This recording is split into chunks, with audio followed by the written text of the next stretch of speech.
தமிழ்நாட்டில் ஆயிரக்கணக்கான பக்தர்களும் சுற்றுலா பயணிகளும் அதிகம் வந்து செல்லும் பகுதியான ராமேஸ்வரத்திற்கு இந்திய ரயில்வே மிகப்பெரிய பரிசை வழங்க தயாராகியுள்ளது. தமிழ்நாட்டின் முக்கிய ஆன்மீக சுற்றுலா தலமான ராமேஸ்வரம் தினம்தோறும் ஆயிரக்கணக்கான பக்தர்கள் மற்றும் சுற்றுலா பயணிகளை வரவேற்று வருகிறது.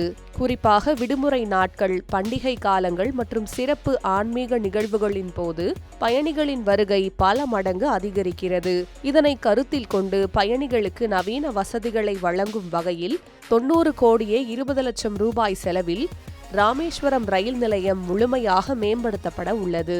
இந்த பணிகளின் கீழ் பிரம்மாண்ட நுழைவாயில், விசாலமான காத்திருப்பு அரங்குகள், மேம்படுத்தப்பட்ட நடைமேடைகள், டிஜிட்டல் தகவல் காட்சி பலகைகள், லிப்ட், எஸ்கலேட்டர், மாற்றுத்திறனாளிகளுக்கான சிறப்பு வசதிகள், நவீன கழிப்பறைகள், சிசிடிவி கண்காணிப்பு, மேம்பட்ட விளக்குகள் மற்றும் அழகிய கட்டிட வடிவமைப்பு உள்ளிட்ட பல்வேறு வசதிகள் உருவாக்கப்பட உள்ளன.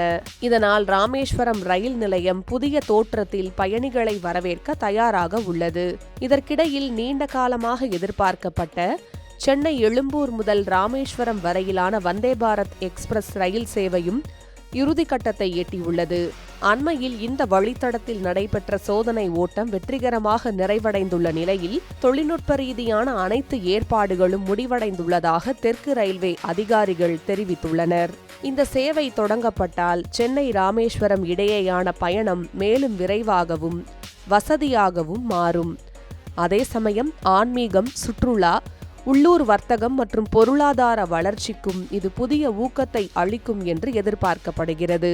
ராமேஸ்வரம் ரயில் நிலைய மேம்பாட்டு திட்டமும் வந்தே பாரத் ரயில் சேவையும் மிக விரைவில் பொதுமக்களின் பயன்பாட்டிற்கு கொண்டு வரப்பட உள்ளதாக தெற்கு ரயில்வே அதிகாரிகள் தெரிவித்துள்ளனர். இதன் மூலம் தென் தமிழகத்தின் முக்கிய ரயில் மையங்களில் ஒன்றாக ராமேஸ்வரம் மேலும் வலுப்பெறும் என்ற எதிர்பார்ப்பு நிலவுகிறது.